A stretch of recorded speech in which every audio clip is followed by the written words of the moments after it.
हाँ सर आरंभ नोट करवा। सर नोट सर आस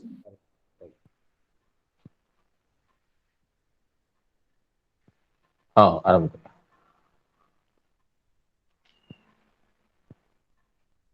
वंदेहं श्रीगुरु श्रीयुतपदकमलं श्रीगुरून् वैष्णवांश्च श्रीरूपं साग्रजातं सहगण रघुनाथान्वितं तं सजीवं साद्वैतं सावधूतं परिजनसहितं कृष्णचैतन्यदेवं श्रीराधाकृष्णपादान् सहगणललिता श्रीविशाखान्वितांस्त अनर्पितचरीं चिरत्करुणयावतीर्णः कलौ समर्पयितुमुन्नतो ज्वलरसां स्वभक्तिश्रियम् हरिः पुरतसुन्दरद्विति कदम्बसन्दीपितः सदा हृदयकन्दरे स्फुरतु वः शचीनन्दनः नीलाचलनिवासाय नित्याय परमात्मने बलभद्रसुभद्राभ्यां जगन्नाथाय ते नमः। तमादिदेवं सुहितावतारं तमालवर्णं करुणानिधानम् अपार संसार समुद्र सेतुं भजामहे भागवतो स्वरूपम् यस्वानुभावमखिल श्रुतिसारमेक मध्यात्मदीप मतितितिसतां तमोन्धं संसारिणां करुणयाः पुराणगुह्यं तं व्याससूनुमुपयामि गुरुं मुनीनाम् राधाकरावचितपल्लववल्लरीके राधापदाङ्कविलसन् मधुरस्थलीके राधायशोमुखरमत्तखगावलीके राधाविहारविपिने रमतां मनोमि गोवर्धनो जयति शैलकुलाधिराजो यो गोपिकाभिरुदितो हरिदासवर्यः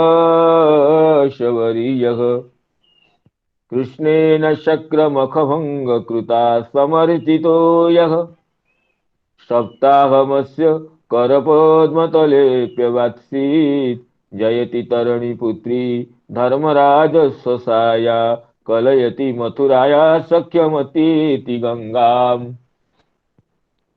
मुरहरदयितात पादपद्मप्रसूतं वहति च मकरन्दं नीरपूरच्छलेन वृन्दावनावनिपते जय सोम सोम मौले सनन्दन सनातन नारदेद्य गोपेश्वर व्रजविलासि युगाङ्घ्रिपद्मे प्रीतिं प्रयच्छ नितरां निरुपाधिकां मे बृन्दाई तुलसीदेवी प्रियायि केशवस्य च कृष्णभक्तिप्रदे देवी सत्यवत्यै नमो नमः। मूकं करोति वाचालं पङ्गुं लङ्घयते गिरिं यत्कृपातमहं वन्दे परमानन्दमाधवम् वाञ्छाकल्पतरुभ्यश्च कृपा सिन्धुभ्य एव च पतितानां पावनेभ्यो वैष्णवेभ्यो नमो नमः। पतितानां पावनेभ्यो वैष्णवेभ्यो नमो नमः। श्रीमद्भागवत कथा रस पिपासु समस्त वैष्णव वृंद, सुधी समुदाय, मित्र मंडली, और गुरुजन वर्ग सभी को प्रणाम। परम सौभाग्य हमारा है कि भगवत गुणानुवाद में, भगवत कथा कीर्तन में हम लोगों का ये शुभ अवसर उपलब्ध है। भगवान अत्यंत प्रसन्न होने से जीव को भगवत कथा सुनने का या सुनाने का अवसर मिलता है। ये साधारण प्रतीत होने पर भी भगवान की दिव्य कृपा का परिणाम है। अतः हम भगवत कृपा का, भगवत प्रदत्त अनुकंपा का स्मरण करते हुए मैं आप सभी के चरणों में कार्तज्ञ प्रणाम निवेदन करते हुए श्रीमद् भागवत के प्रथम स्कंध की जो कथा जो संप्रवर्तित है उसी में अवगाहन करना चाहता हूँ। तो गत दिवस में हम प्रथम अध्याय की परिपूर्णता पर विश्राम किए थे। प्रथम अध्याय में शौनकादि महर्षिगण नमिषारण्य में सूत जी को 6 प्रश्न पूछे थे। जैसे वेद के 6 अंग होते हैं, इसी तरह इस प्रश्न के षडंग प्रश्न है। समस्त साधनों का ऐकांतिक श्रेय क्या है, प्रथम प्रश्न था। द्वितीय प्रश्न था सर्वशास्त्र सारभूत तत्व क्या है, क्योंकि अ, हम लोगों का आयु अल्प होने से और कलियुग के सभी के भाग्य और भाग्य के न्यूनता होने से, विघ्न विघ्न बाहुल्य होने से, समस्त शास्त्रों को पढ़ करके उसके सार तत्व को निकालना कठिन होने से सुत महर्षि आप बताइए समस्त शास्त्रों का सार क्या है। ये द्वितीय प्रश्न था। और तृतीय प्रश्न था अवतार शिरोमणि, अवतारी स्वरूप श्री कृष्ण अवतार के क्या प्रयोजन था। और चतुर्थ प्रश्न था कि भगवान के कर्म क्या है। पंचम था भगवान की अवतार कथा क्या है। और षष्ठ ये था कि भगवान श्री कृष्ण स्वधाम गमन करने पर धर्म किसको शरणापन्न हुआ। ये 6 प्रश्नों को लेकर के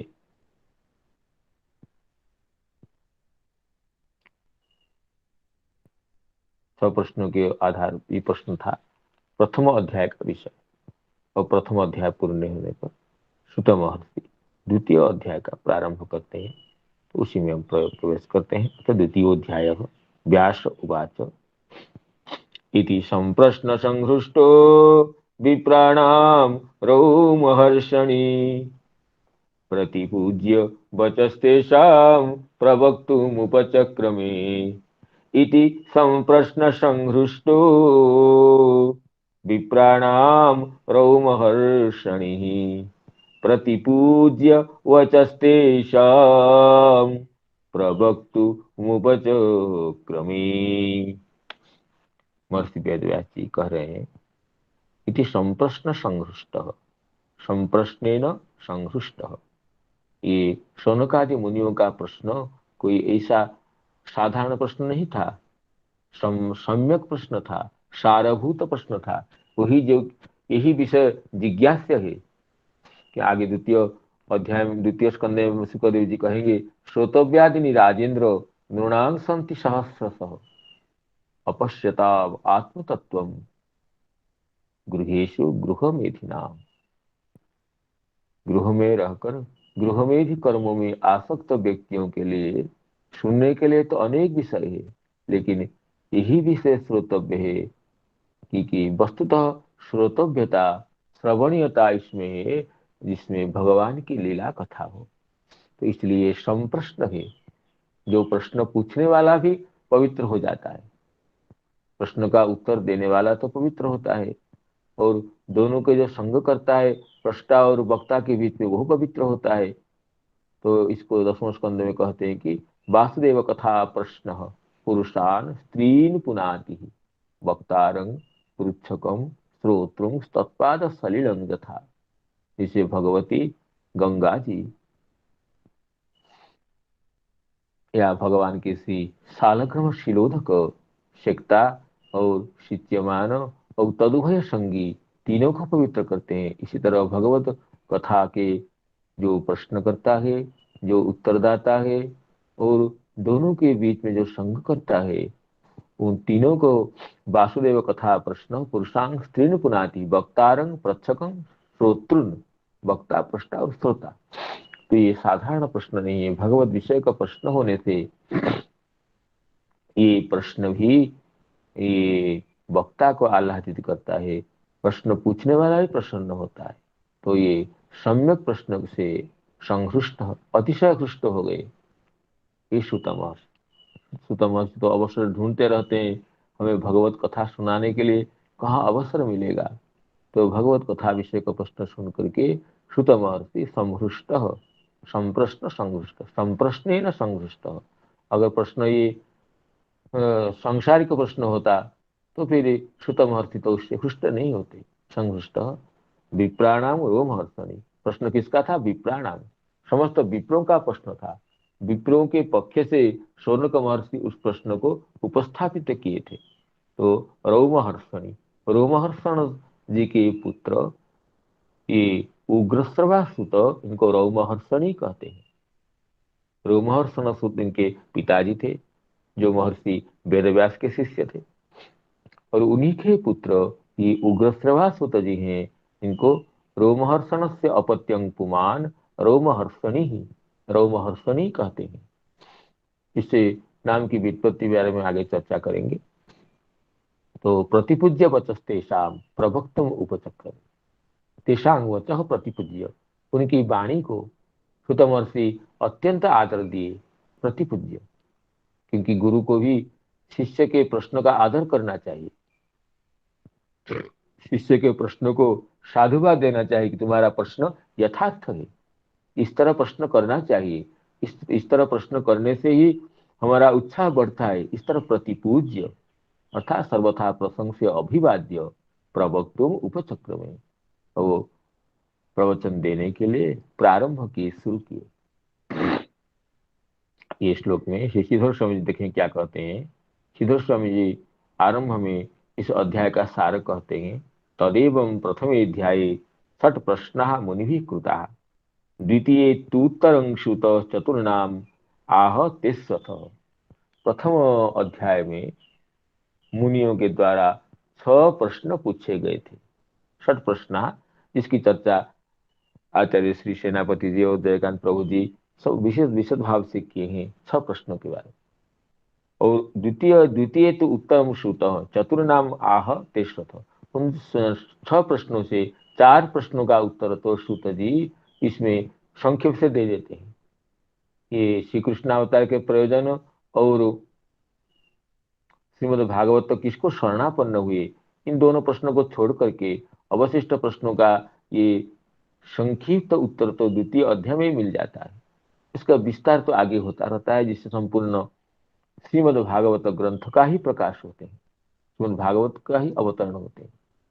इसलिए श्री श्रीधर स्वामी जी ये कहते हैं, प्रथमे अध्याये मुनिभिः षट प्रश्नाः कृताः, द्वितीय तूत्तरं श्रुत चतुर्नाम आह तेष्वथ। तेषु माने 6 प्रश्नों से, 6 प्रश्नों में से श्रुत जी इस द्वितीय अध्याय में 4 प्रश्नों का संक्षिप्त उत्तर देते हैं। तो उसके उत्तर द्वितीय अध्याय की चर्चा करने से उन प्रश्नों के उत्तर के बारे में हमें पता हो जाए। इसलिए इस तो विप्राणाम इति एवं भूते ही सम्यक प्रश्ने ही सम्यक पृष्ठ, इस तरह विप्रों के प्रश्न से, सम्यक प्रश्नों से सम्यक पृष्ठ प्रश्नों के द्वारा पूछे गए हैं सुत जी। तो रोमहर्षण से पुत्र उग्रश्रवा तेषां वचः प्रतिपूज्य सत्कृत्य प्रवक्तुम उपचक्रमे उपक्रांतवान। उनके प्रश्नों को आदर करते हुए, अभिवादन करते हुए रोमहर्षण पुत्र उग्रश्रवा जी कहने का प्रारंभ करते हैं। और इसमें श्री चक्रवर्ती पाद क्या कहते हैं उसको देखते हैं।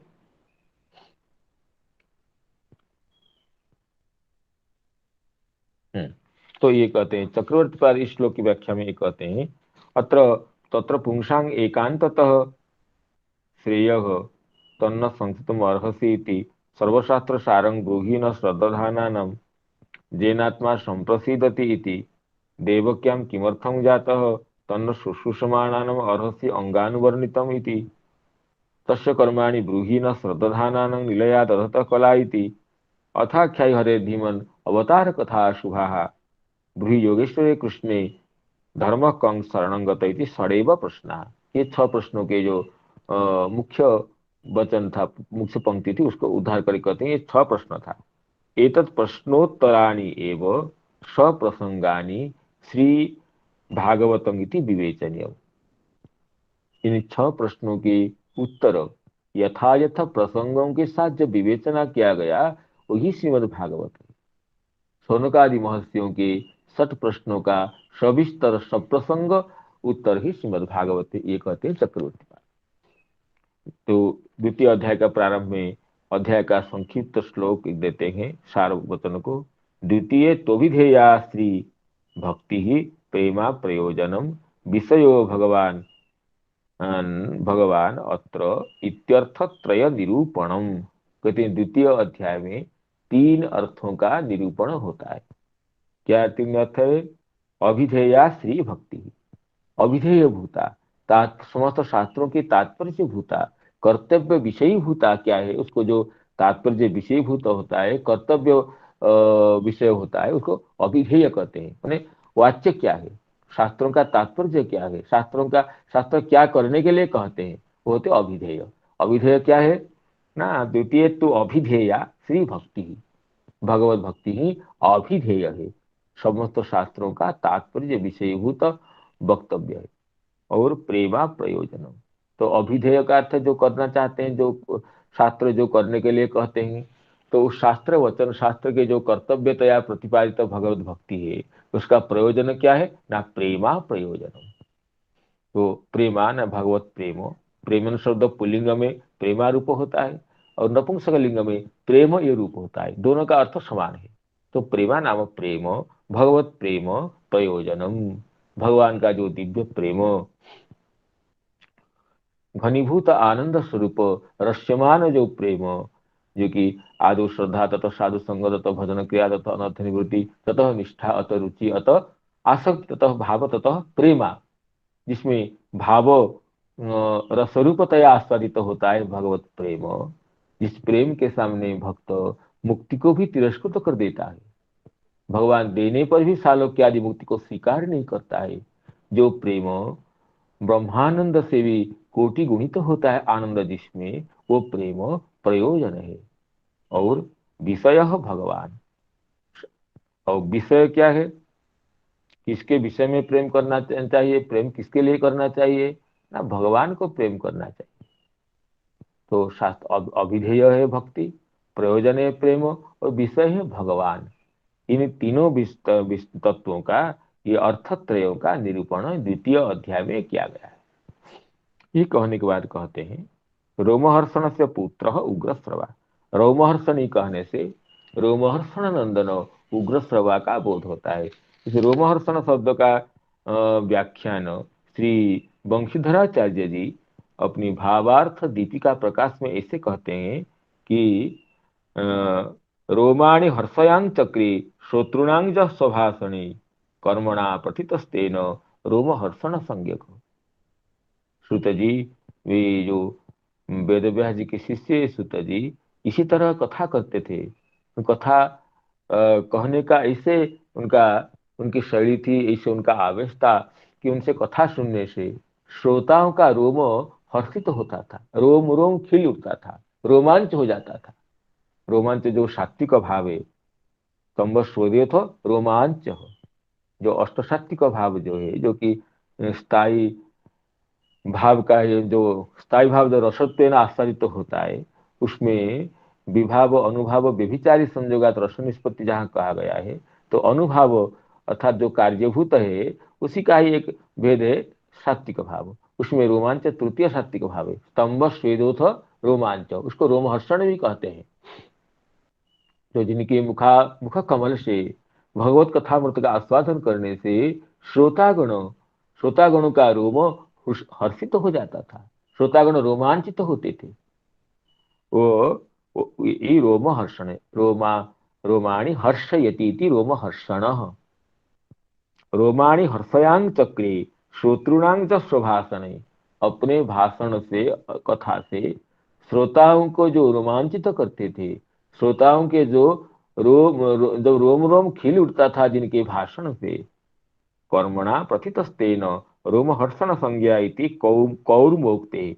कूर्म पुराण का ये वचन है कि जिनके भाषण से श्रोताओं का रोम रोम खिल उठता था, श्रोतृगण रोमांचित होते थे, तो रोमाणी हर्षयति, रोमाणी हर्षयां चक्रे स्वभाषण जह सह रोमहर्षण।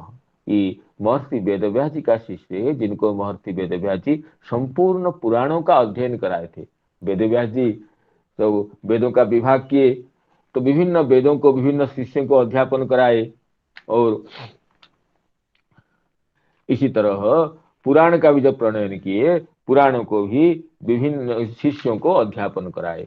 तो इसमें ये पहले पहले ऋषि को ऋग्वेद पढ़ा है। तत्र ऋग्वेद पहले सामगो जैमिनी कवि, जैमिनी को वेद व्यास जी सामवेद का दान किए, और यजुर्वेद वैशंपायन महर्षि को यजुर्वेद अध्यापन कराए, और सुमंतु जी को ये अथर्व वेद का अध्यापन कराए। और इस वहीं पर ही सुत जी आगे कहेंगे चतुर्थ अध्याय में, इतिहास पुराणा नाम पिता में रोमहर्षण। मेरे पिता रोमहर्षण जी को महर्षि वेदव्यास जी ने इतिहास और पुराण, महाभारत और रामायण और पुराण, महाभारत का अध्ययन कराए, पुराण का अध्ययन कराए। किनको? ना मेरे पिता रोमहर्षण जी को। इतिहास पुराण नाम तत्र ऋग्वेदधर पैल सामगो जैमिनी कवि वैशंपायन एवैको निष्णातो यजुषामुत अथर्वांगी रसामासीत सुमंतुर दारुणो मुनि इतिहास पुराणानाम पिता में रोमहर्षण। इस वचन से सुत जी ये कहते, मेरे पिता रोमहर्षण जी महर्षि वेदव्यास से समस्त इतिहास और पुराणों का अध्ययन किए थे। तो इसलिए रोमहर्षण जी महर्षि वेदव्यास जी के साक्षात शिष्य थे। तो इसलिए सूत होने पर भी विद्या वंश से, वंश द्विधा विद्या जन्मनाच, तो विद्या वंश से तो ये व्यास जी के ही पुत्र हो गए। तो ये विद्या वंश भी श्रेष्ठ होने से वंश द्विधा विद्या जन्मनाच, इसमें विद्या वंश का प्राथम्य न उल्लेख है। इसलिए विद्या वंश से वेद व्यास जी के ही पुत्र होने से, शिष्य तो पुत्र से बढ़कर होता है, शिष्य का तो परिगणन पुत्र से पहले होता है। इसलिए वेद व्यास जी के शिष्य होने से ये तो समस्त ऋषिगणों के श्रेष्ठ है, पूजनीय है। अतः ये कहते हैं कि रोमाणि हर्षयांग चक्रे श्रोतृणांग यह स्व भाषणे। अपने भाषण से श्रोतागणों के जो रोम को हर्षण करते थे, श्रोतागणों को जो रोमांचित करते थे, वह रोमहर्षण है। कर्मणा प्रथितस्तेन रोमहर्षण संज्ञा ये कौरुमोक्ते अन्वर्थ नामा एव सुतः न तो दित्थादिवत अर्थ शून्य शून्यताम एति। कहते हैं ये वंशधराचार्य जी, ये सूत शब्द कोई डिथ डबिथ जैसे अर्थ शून्य प्रातिपदिक नहीं है, अव्युत्पन्न प्रातिपदिक नहीं है रोमहर्षण शब्द, ये तो अन्वर्थनामा शब्द है। अर्थात इसकी व्युत्पत्ति लभ्य जो अर्थ है वही अर्थ प्रयोग में देखा जाता है। और उन्हीं का पुत्र ये उग्रश्रवा महर्षि है, जो कि शुकदेव जी से साक्षात भागवत अध्ययन किए। जब शुकदेव जी राजर्षि परीक्षित जी को अनेक ऋषिमंडली परिवेष्टित सभा में श्रीमद् भागवत सुना रहे थे, उस समय ये रोमहर्षण पुत्र उग्रश्रवा सुत वहीं पर बैठे हुए थे और शुकदेव जी के श्री मुख कमल से समस्त भागवत का अध्ययन किए थे। इसलिए ये तो उनके पिताजी व्यासदेव जी के शिष्य है, और उनके पुत्र उग्रश्रवा जी भी शुकदेव जी के ही शिष्य थे भागवत अध्ययन। तो इनका नाम उग्रश्रवा। उग्रश्रवा शब्द की भी व्युत्पत्ति श्री वंशीधराचार्य जी ये कहते हैं, उग्रस्य नृसिंह तापनीयोपनिषद प्रतिपाद्यस्य वस्तु न स्रव श्रवणम यश्च स उग्र श्रवा। उग्र शब्द से भगवान श्री नृसिंह देव विवक्षित है। उग्र वीरं महाविष्णु ज्वलंतं सर्वतोमुखम नृसिंहं भीषणं भद्रं मृत्यु मृत्यु नमाम्यहं कहकर जिनके भक्तगण अभिवंदन करते हैं, जो उग्रोपि अनुग्र एवायं सुपोत सुपोतानां नृकेसरी, ये तो दुष्टों के लिए परम उग्र होते हैं भगवान नृसिंह देव, जबकि भक्तों के सामने तो अत्यंत कमनीय करुणामय कल्पलता स्वरूप होते हैं। तो वो जो नृसिंह तापनीय उपनिषद में जिनको उग्र परम उग्रतया प्रतिपादन किया गया, अत्यंत जो दुष्टों के लिए, जो कि भक्त द्वेषियों के लिए, भक्तापराधियों के लिए अत्यंत उग्र होते हैं, उनका श्रवः श्रवणम, उस नृसिंहदेव का जो श्रवण कर, नृसिंहदेव के जो करुणा के अधिकारी हैं, उनके चरित्रों को जो श्रवण किए हैं उनको उग्र श्रवा कहते हैं। उग्र श्रवा इति अपि तथाविध नाम। उग्रस्य नृसिंहतापनीयोपनिषत् प्रतिपाद्यस्य वस्तुनः, मनुष्य तापनीय उपनिषद में कौन वस्तु प्रतिपादित है? नाम भगवान नृसिंहदेव ही प्रतिपादित है। नृसिंहदेव का जो अत्यंत भक्त है, उनका श्रवण ही करते रहते हैं, तो वो उग्र श्रवासित है। इसी तरह इति संप्रश्न संहृष्टो विप्राणाम रौमहर्षणि प्रतिपूज्य वचस्तेषाम प्रवक्तुम उपचक्रमे। रौमहर्षणि शब्द से रोमहर्षण नंदन उग्र श्रवा सुतया विवक्षित है। तो ऋषियों के प्रश्न से रोमहर्षण महर्षि के पुत्र श्री उग्रश्रवा श्रुत जी अत्यंत आह्लादित होकर के उनके प्रश्नों को आदर करते हुए, स्वागत करते हुए, उन प्रश्नों का ही पूजन करते, प्रतिपूज्य प्रश्नों का ही पूजन किए कि ये प्रश्न बहुत ही सुंदर है, ये प्रश्न जो पूछने वाला तो अत्यंत प्रशंसा भाजन है, इस तरह कहते हुए प्रवक्तुम उपचक्र में प्रारंभ, कथा प्रारंभ करने के लिए प्रयास करते हैं। नारायण।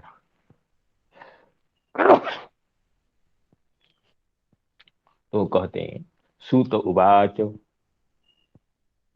यम प्रव्रजन्त मनुपेत मपेत कृत्यम द्वैपायनो विरह कातर आजुहाव पुत्रेति तन्मयतया तरवोभिनेदु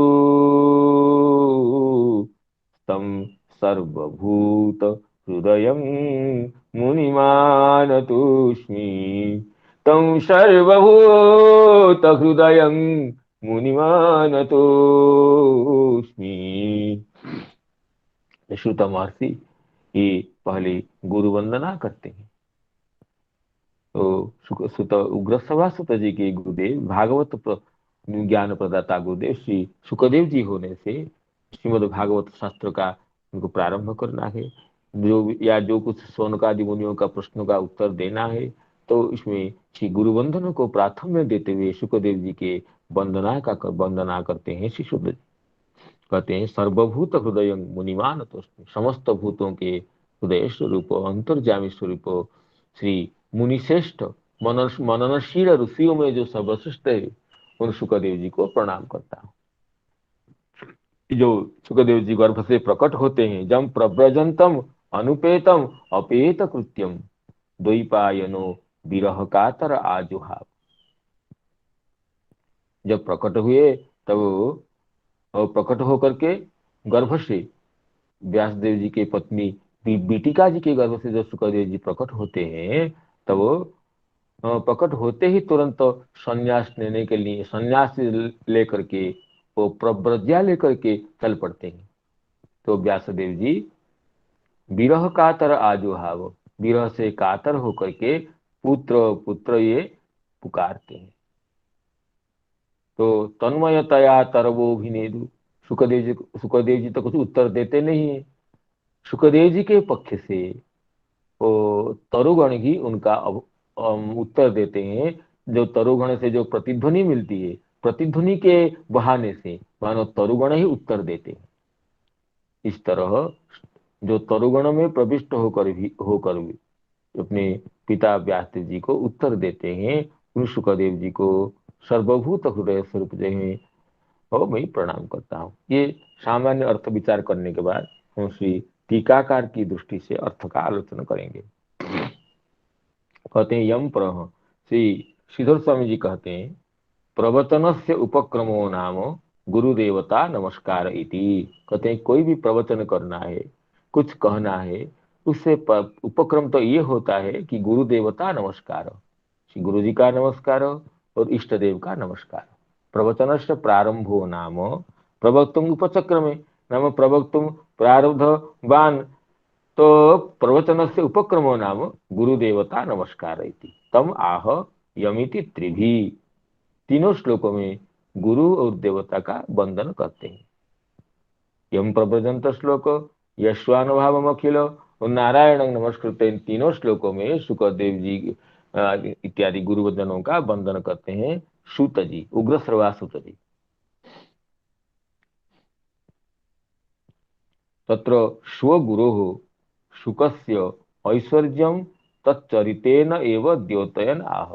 सुखदेव जी का जो ऐश्वर्य है, मुनि होने पर भी उनकी जो प्रभुता, उनकी जो सामर्थ्य वो अनितर साधारण है, लोकोत्तर है, ये इसको बताते हैं। कैसे ना द्योतन तत्चरिते न आह।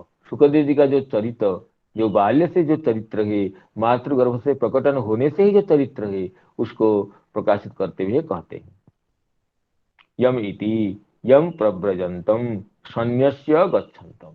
तो सुखदेव जी मातृगर्भ से प्रकट होते हैं, प्रकट होते ही संन्यास लेकर के चले जाते हैं, न पीछे मुड़कर देखते हैं।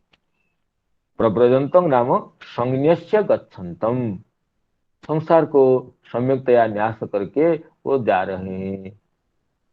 अनुपेतम, न उपेतम अनुपेतम, अनुपेत का अर्थ करते हैं मांग उपनयस्व इति उपनयनार्थम आचार्यम अनुपसन्नम। जब आचार्य उपनयन क्रिया होती, उपनयन क्रिया कराते हैं, तब तो जाकर के ये ब्रह्मचारी कहते हैं कि मांग उपनयस्व, मुझे वेद पढ़ाइए, मुझे पास में रख करके वेदाध्ययन कराइए। तो उपनयन क्रिया से ये शिष्य आचार्य को शरणापन्न होता है, ये वेदाध्ययन के लिए। तो लेकिन ये सुखदेव जी का तो वो भी नहीं हुआ, गर्भ से प्रकट होते ही जो संन्यास के लिए जा रहे हैं। तो ये अनुपेतम नाम मांग उपनयस्व इति उपनयनार्थम आचार्यम अनुपसन्नम, मुझे उपनयस्व, मुझे पास में रखिए, वेद का अध्यापन कराइए। इस तरह जो आचार्य के पास नहीं पहुंचे हैं, उपनयन आदि संस्कार भी जिनका नहीं हुआ है, ऐसे जो सुखदेव जी है, तो कहते हैं उपनयस्व इति मांग उपनयस्व इति आचार्य इति उपनयनार्थम आचार्यम अनुपसन्नम। अथवा अनुपेत शब्द का दूसरा भी अर्थ होता है केनापि अनुपेतम अननुगतम एकाकिनम इत्यर्थ। तो अकेले ही जा रहे हैं, साथ में कोई नहीं है। ये नहीं कि संन्यास लेने के लिए शिष्य प्रशिष्य को बटोर कर ले रहे हैं, नहीं। अनुपेतम संग रहितम एकाकिनम, उपनयनादि संस्कार रहितम अथवा एकाकिनम, ये दो अर्थ हो सकता है। तत्र हेतु अपेत कृत्यम कृत्य शून्यम, कृत्यात अपेतः कृत्यात इति अपेत कृत्य, जो कृत्य से रहित है। कृत्य शून्यम कर्म मार्गे अप्रवर्तमान नैष्ठिकत्वात्, नैष्ठिक होने से, जो कि कर्म मार्ग में प्रवृत्त नहीं है।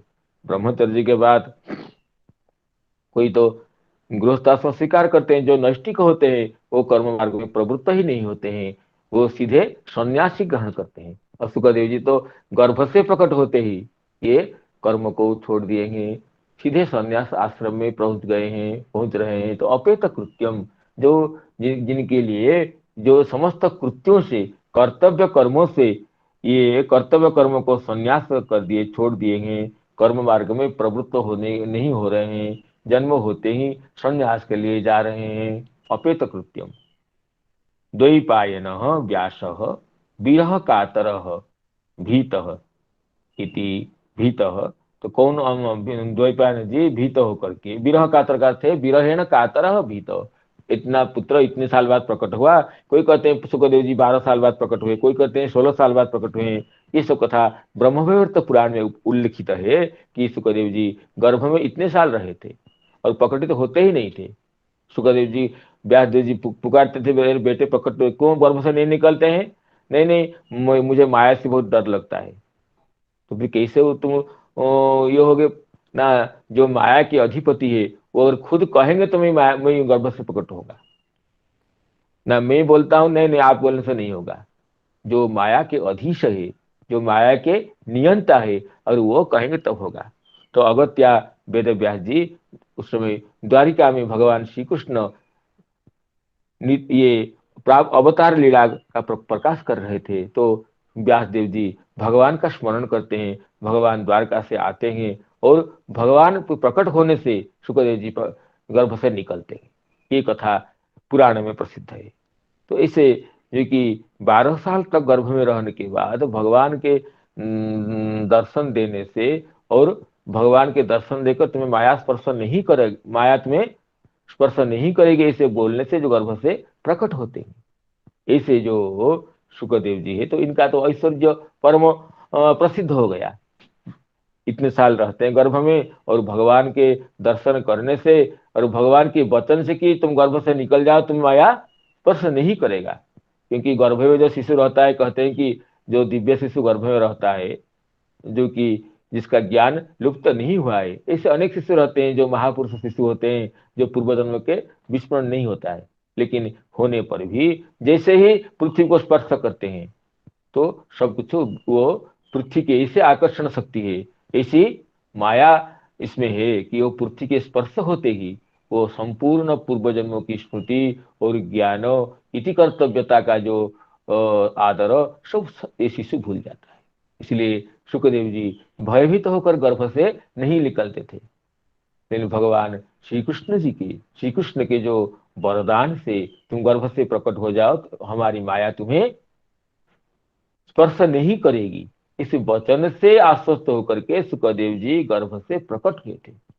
इसी तरह विलक्षण वक्ता है श्रीमद् भागवत के, जैसे विलक्षण श्रोता है कि जो गर्भ में भगवान का दर्शन किए थे, भगवान चक्र लेकर घूम रहे थे, उनको दर्शन किए थे राजर्षि परीक्षित, और प्रकट होने के बाद गर्भे दुष्टंग अनुध्यायन परीक्षित परीक्षित नरेश्य पर्यक्षित कैत्यसु, तो गर्भ में जो मैं पुरुष को देखा था वो कौन है, ये देखते रहे। और भगवान श्री कृष्ण को दर्शन करने के बाद उनका निश्चय हो गया कि यही पुरुष अंगुष्ठ मात्र अमलंग सुरत पुरत मौलिनम अपिच दर्शन श्यामं तड़िल वास समच्युतम।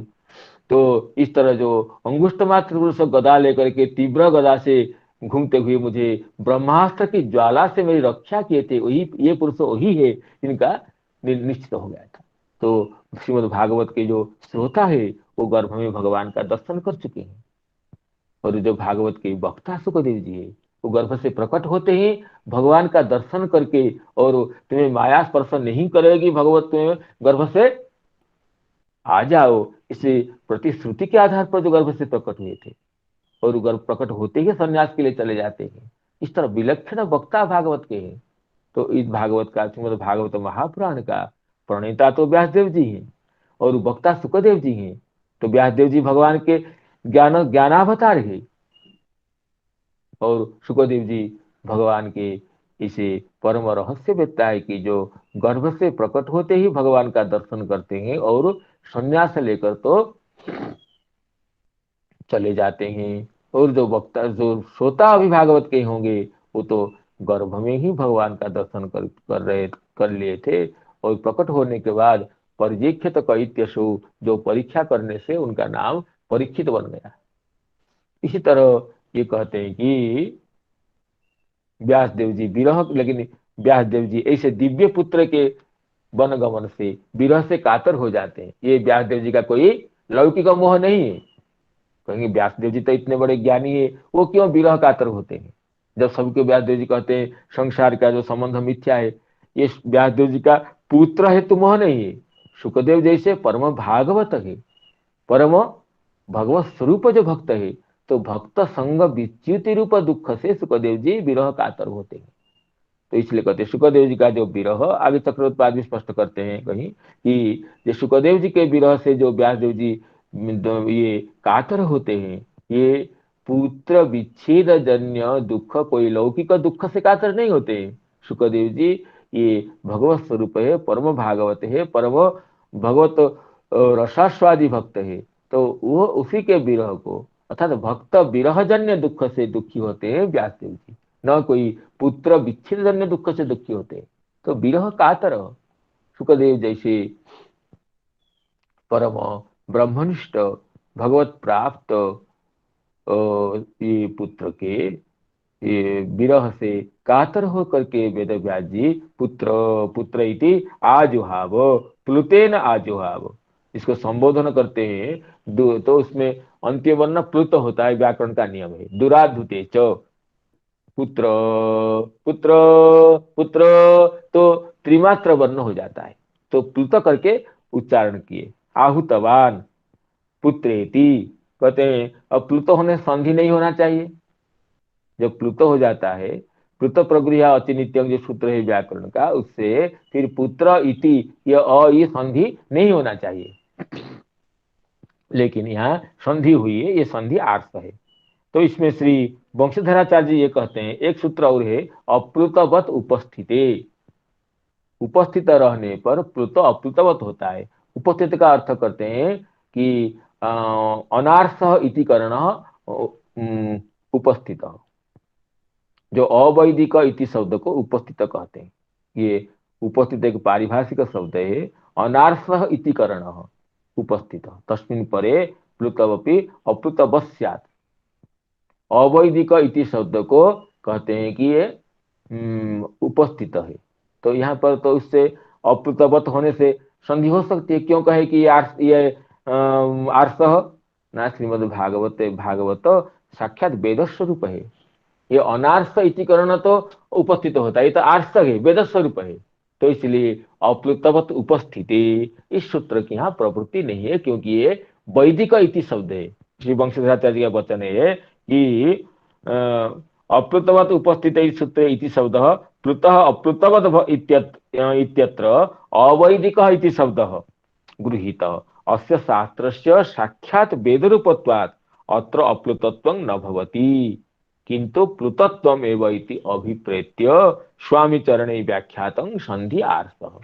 तो अप्लुतवत उपस्थिते इस सूत्र से यहाँ अप्लुतत्व का ये आरोप नहीं होता है, अतिदेश नहीं होता है, क्योंकि ये तो श्रीमद् भागवत वेद स्वरूप है। इसलिए यहाँ पर अवैदिक इति शब्द जो कि अप्लुतवत होता है, उसकी प्रवृत्ति नहीं है। इसलिए संधि, इसलिए अप्लुत भाव नहीं होता, संधि नहीं होना चाहिए। फिर भी ये वेद स्वरूप होने से ये संधि हो गई, ये कहते हैं संधि आर्थ। तदा तन्मयतया सुखरूपतया तरवह अभिनेदु प्रत्युत्तरम उक्तवंत। जब व्यासदेव जी से पुकार रहे विरह कातर होकर के, पुत्र पुत्र, अर्थात हे पुत्र तुम लौट आओ लौट आओ, इस तरह। लेकिन सुखदेव जी तो ये तो आत्म समाधि निमग्न है, कुछ उत्तर देते ही नहीं है। तन्मयतया सुखरूप होकर के, तद्रूप होकर के तरुगण ही प्रत्युत्तर देते हैं, तरुगण ही प्रत्युत्तर देते हैं। कहते हैं कि पितु स्नेहानुबंध परिहाराय जो वृक्ष रूपेण उत्तरं दत्तवान। वृक्ष से जो प्रतिध्वनि निकलती है, तो श्री श्रुत जी कहते वही प्रतिध्वनि ही नहीं है, वो तो प्रतिध्वनि के बहाने से, प्रतिध्वनि व्यास से सुखदेव जी उत्तर दे रहे हैं। ये कहते हैं मानो कि वृक्षगण ये कहते हैं, देखिए हम में हमारे बीच में भी जन्य जनक भाव है। एक वृक्ष से दूसरा वृक्ष उत्पन्न होता है, लेकिन कोई वृक्ष किसी को पिता नहीं होता है। एक वृक्ष से, एक वृक्ष के बीज से दूसरा वृक्ष उत्पन्न होता है, अंकुरित होता है। तो होना चाहिए कि ये पिता रूप का वृक्ष है, उसका पुत्र ये है, इसका पौत्र ये है, ये प्रपौत्र है, होना चाहिए वृक्ष में। लेकिन देखिए हमारे बीच में जन्य जनक भाव होने से भी हमारे बीच में पुत्र पौत्र व्यवहार नहीं है। इसी तरह संसार में भी पिता पुत्र जो व्यवहार है वो तो आरोपित है। कौन किसके पुत्र कौन किसके पिता है। जो इस जन्म में कोई पुत्र हुआ है तो मानव पिछले जन्म में वो पिता रहा होगा, और अभी पुत्र हुआ है बाद में पिता भी हो सकता है। तो पुत्र पौत्र व्यवहार ये आरोपित है, ये तो अध्यस्त है, ये तो सामयिक है। ये इस तरह तरुगण तरुगण भी पुत्र पुत्र कहते हुए, अर्थात जैसे आप उनको पुत्र कहते हैं, कभी ये आप भी कभी इनके पुत्र हुए होंगे। और जो पुत्र पिता व्यवहार, ये तो ये तो वस्तुतः आरोपित है, ये तो अविद्या निबंधन है, ये कहते हैं। पितो स्नेहानुबंध परिहाराय, तो इसलिए मेरा पुत्र है, इस भाव को परिहार करके आपको लौट जाना चाहिए। इस तरह जो वृक्ष रूपेण उत्तरं दत्तवान, वृक्ष नहीं, प्रतिध्वनि नहीं आती है। पिताजी कहते हैं प्रतिध्वनि के माध्यम से सुखदेव जी व्यास देव जी ही उत्तर, व्यास देव जी को सुखदेव जी ही उत्तर दे रहे हैं। तम मुनिम आनतः अस्मि, ऐसे दिव्य मुनि को मैं प्रणाम करता हूँ। अब सर्वभूत हृदय इस शब्द की व्युत्पत्ति बताते हैं कि तन्मयत्व उपादानाय विशेषणम, सर्वभूत हृदय जो विशेषण दिया गया है इसमें तन्मयत्व का प्रतिपादन है। तन्मयत्व प्रतिपादन कैसे है? न सर्वभूतानाम हृत मनः अयते योग बलेन प्रविशति इति सर्वभूत हृदय। यहाँ हृद अर्थ, हृदवाचक हृदय शब्द नहीं है, हृत अयते नाम गच्छति प्रविष्ट भवति, समस्त भूतों के हृदय में जो प्रविष्ट होते हैं। सर्वभूतानाम हृत मनः, हृत का अर्थ है हृद, मनः अंतःकरण, तत् अयते योग बलेन प्रविशति, समस्त भूतों के हृदय में जो योग बल से, योग विभूति से प्रवेश करने की क्षमता जिनमें है वो सर्वभूत हृदय। सर्वभूतानाम हृत अयते योग बलेन प्रविशति इति सर्वभूत हृदय तम, अर्थात समस्त प्राणियों के हृदय में जो विराजमान है, सर्वभूत अंतर्यामी रूप है। इसी तरह सुखदेव जी को मैं प्रणाम करता हूँ। एक इस तरह श्री श्रीधर स्वामी पाद टीका करते हैं। तो इसमें सर्वभूत हृदय द्वैपायन, द्वैपायन शब्द की व्युत्पत्ति लिखते हैं वंशीधराचार्य जी कि द्वीप ही जिनका अयन है। जब पराशर नंदन पराशर जी से सत्यवती जी से, सत्यवती जी जो कन्या अवस्था में थी तो कन्या अवस्था में श्री व्यासदेव जी प्रकट हुए थे। जिसे कर्ण जी भी कानीन है, ये वेद व्यास जी भी कानीन है। कन्या अपत्य पुमान कानीन कहते हैं। तो जब प्रकट होते हैं तो यमुना के चारों ओर जहाँ जल था इसे द्वीप में प्रकट होते हैं। तो प्रकट होने के होते हैं कौन ना, वेद व्यास जी। इसलिए द्वीप अयनम यस्य सह द्वीपायनः, द्वीप एव अयनम स्थानम यस्य स तथा सत्यवत्या तत्र लज्जया स्थापितत्वात्। ये कन्या के प्रकट अपत्य होने से सत्यवती लज्जा से द्वीप में उनको रख दिए थे, और उसके बाद पराशर जी खुद आकर के ये अपने पुत्र को साथ में ले गए थे। जन्म होते ही बड़े हुए थे, तो उनका चरित्र तो ये अलौकिक है। जैसे कपिल देव जी हो कि वेद व्यास जी हो, ये जन्म होकर के शैशव लीला नहीं किए हैं, कौमार लीला नहीं किए हैं, जन्म होते ही बड़े हुए हैं। ये दिव्य चरित्र मनुष्यों का चरित्र है जिसमें कभी भी संशय नहीं करना है। ये अलौकिक चरित्र उस युग में ऐसे ही चलता था। तो इसलिए ये द्वीप अयनम यस्य स द्वीपायनः, उसे स्वार्थ में अण करने से द्वीपायनः एवं द्वैपायनः, इस तरह इस द्वैपायन शब्द की व्युत्पत्ति बताते हैं वंशीधराचार्य जी। यो यमुना के जलमध्यवर्ती द्वीप में, या द्वीप शब्द का दूसरा अर्थ देते हैं पुलिनम द्वीपम उच्यते। पुलिन को भी द्वीप कहते हैं। पुलिन का अर्थ क्या है ना, पुलिनम जलात अचिर निर्गतम क्षेत्रम। पहले जो जलमय था, जमुना जलमय था, और बाद में जमुना जी की गति बदल जाने से वो जलधारा अन्य दिशा में चली गई। तो जलात सद्य निर्गत अचिर निर्गतम क्षेत्रम पुलिनम, जल से अभी अभी जल के बीच से जो क्षेत्र अभी जो भूमि रूप हो गया है उसी को पुलिन कहते हैं। तो इसलिए उस पुलिन में द्वीप में ही जो प्रकट हुए थे माता सत्यवती, जन्म के बाद जहाँ जिनको द्वीप में ही धारण कराई थी। ऐसे जो द्वीपः अयनम स्थानम यस्य सः द्वीपायनः, द्वीपायनः एव द्वैपायन, द्वीपायन शब्द, द्वीपायन शब्द से स्वार्थ में अण प्रत्यय करने से तो वहां होता है ये द्वैपायन शब्द की सिद्धि होती है। इस तरह द्वैपायन विरह कातर आजुहाव, इस तरह ये प्रथम श्लोक में श्रीधर स्वामी जी की जो टीका है उसकी व्याख्यान होता है। अब श्री विश्वनाथ चक्रवर्ती पाद की जो टीका है उसका अनुख्यान करते हैं। श्री विश्वनाथ चक्रवर्ती पाद ये कहते हैं अत्रैवं श्रुतस्य परामर्श, कहते हैं सुत जी को जो 6 प्रश्न पूछे थे शौनक जी, 6 प्रश्न पूछने के बाद सुत जी क्या सोचते हैं, अत्र एवं सुतस्य परामर्श, सुत जी का ये हृदगत भाव ये है, क्या है ना, एतत् प्रश्नस्य उत्तरम सर्वशास्त्र सारम किमपि वस्तु अहम ब्रवीमि, इन प्रश्नों के उत्तर में सर्वशास्त्र सारभूत किसी वस्तु को मुझे प्रतिपादन कराना है, क्योंकि सर्व प्रश्न में द्वितीय प्रश्न भी यही है, सर्वशास्त्रों का सार क्या है।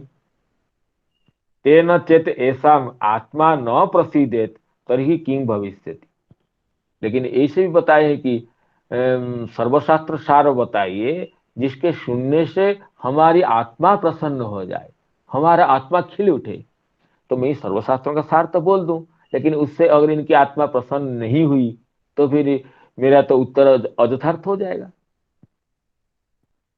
तो ये सोचते हैं तत्र किम विधेयम ततश्च सारेस्वपि मध्ये यस्य आत्म प्रसादकत्वम भवीर निरूपितं स अन्वेषण, इसलिए केवल सार होने से नहीं चलेगा, जो सर्वशास्त्र सार होगा और आत्म प्रसादक होगा, सर्वशास्त्र सारत्व जिसमें होगा और आत्म प्रसादकत्व, सर्वशास्त्र सारत्व और आत्म प्रसादकत्व दोनों धर्म जिसमें रहे होंगे, इसी तरह मुझे कुछ बताना है।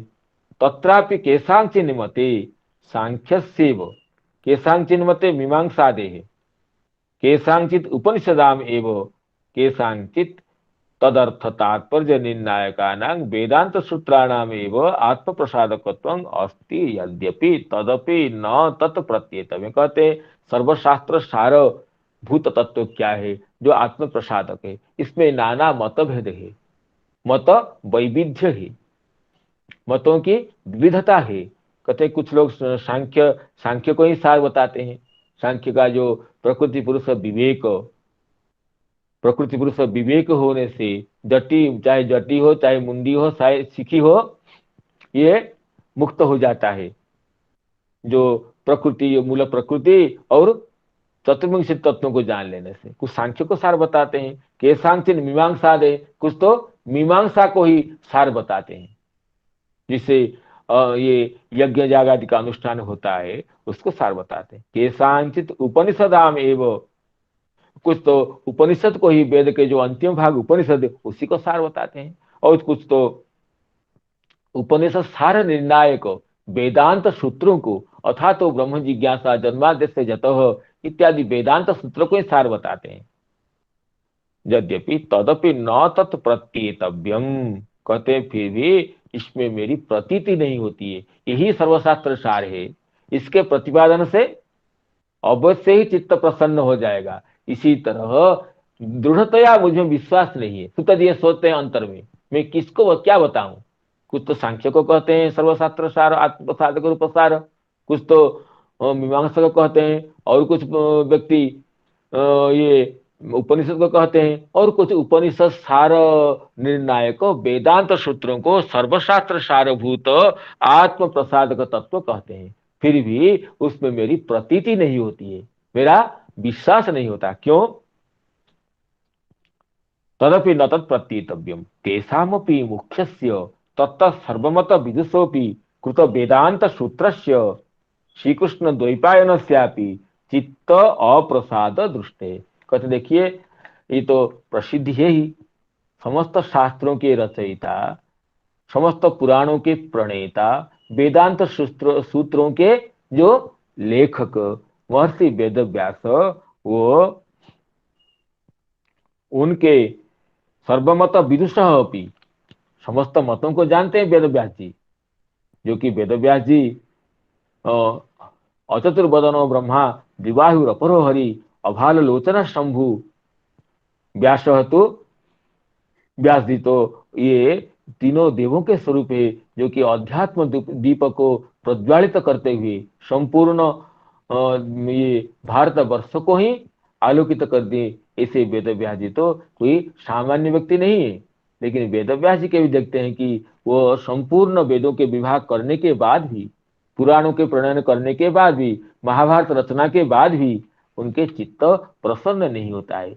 वो जब सोते हैं अपने आश्रम में, धुत व्रते नहीं मया छंदांसी गुरवोग्नय मानिता निर्बलीकेन गृहीतं चानुशासनम तथापि बत में दैहो ख्यात्मा चैवात्मना विभु असंपन्न इवा भाति ब्रह्म वर्चस्य सत्तम। मुझे मेरी आत्मा, मेरी मन की स्थिति में असंपन्नता की प्रतीति होती है। मैं संपन्न नहीं हो पाया हूँ, मैं परिपूर्ण नहीं हो पाया हूँ।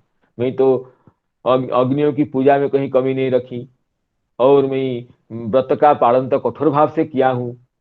तो क्या कारण क्या है? और इन प्रश्नों का उत्तर निरूपण नहीं कर पाते हैं। जब श्री देवर्षि नारद जी पहुंच करके उनके चित्त अप्रसाद की हेतु को साक्षातया प्रतिपादन करते हैं। तो इसलिए ये श्री चक्रवर्ती पाद सुत महर्षि के जो अंतरात्मा का जो उद्गार है, इसको व्यक्त करते हैं कि अगर सांख्य में या मीमांसा में या उपनिषद में या वेदांत सूत्र में सर्वशास्त्र सार आत्म प्रसादकत्व विशिष्ट सार होता, तो तत्त शास्त्रों के मत को जानने वाले और वेदांत सूत्रों के रचयिता महर्षि वेदव्यास जी के आत्म प्रसादन नहीं होता। जब खुद वेदव्यास जी कहते हैं नारद जी को, अस्तिव में सर्वमिदं तो युक्तम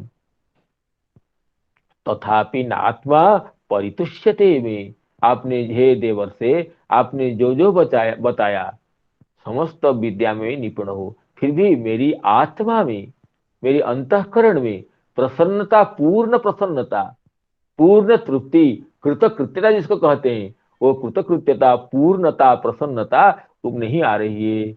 तो इसलिए कहते हैं कि चित्त तेषामपि मुख्यस्य तत्तत् सर्वमत विदुषः अपि कृत वेदांत सूत्रस्य श्री कृष्ण द्वैपायनस्य अपि चित्त अप्रसाद दृष्टे है।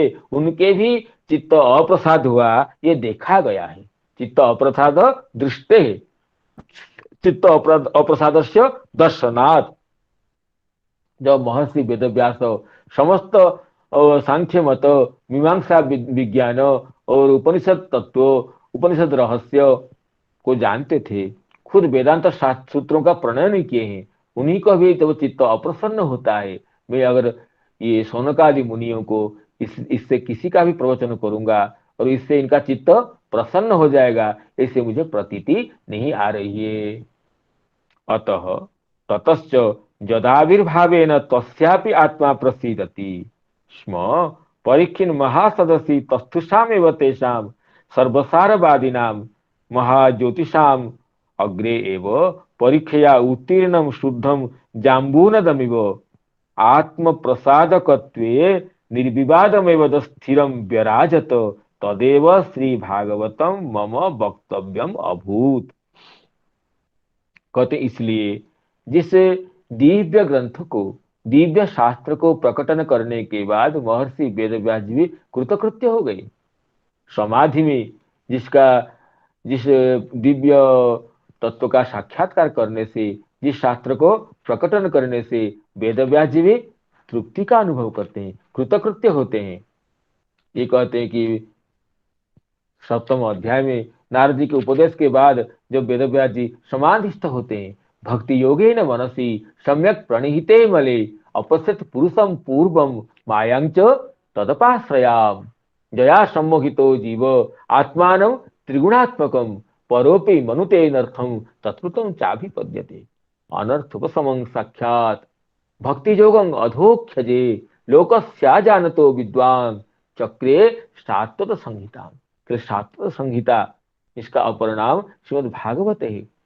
उस भागवत के प्रतिपाद ये प्रणयन करने से, समाधि में प्रकट करने से ये वेद व्यास जी खुद तृप्त होते हैं। पहले अनर्थोपशमं साक्षात, ये अनर्थ का साक्षात उपशम करने वाला ग्रंथ है। और जस्यांग वही श्रूयमाणायाम कृष्णे परम पूर्व भक्ति उत्पद्यते पुंसः शोक मोह भयापहा। जिसे भागवत शास्त्र का श्रवण करने का प्रारंभ करने से ही श्री कृष्ण में अविचला भक्ति की प्राप्ति होती है। कैसी भक्ति? शोक मोह भयापहा, जो भक्ति शोकं मोहं भयं च अपहंती। इसलिए श्री सुत महर्षि ये निश्चय करते हैं कि मुझे श्रीमद् भागवत को ही प्रकाश करना है, शौनकादि मुनियों को, जो कि समस्त शास्त्रों का सार तत्व भी है और आत्म प्रसादक भी है। इस तरह ये सुत जी के जो अंतरात्मा का जो परामर्श, इसको श्री चक्रवर्ती पाद व्यक्त करते हैं।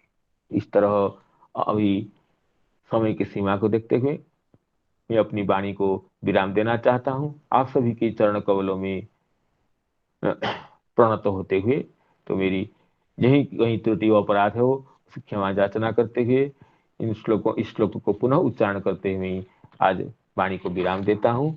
यम प्रव्रजंत मनुपेत मपेत कृत्यं द्वैपायनो विरह कातरा जुहावो पुत्रेति तन्मयतया तरवोऽभिनेदु तं सर्वभूतहृदयं मुनिमानतोऽस्मि, तं सर्वभूतहृदयं मुनिमानतोऽस्मि। जय जय श्री राधे।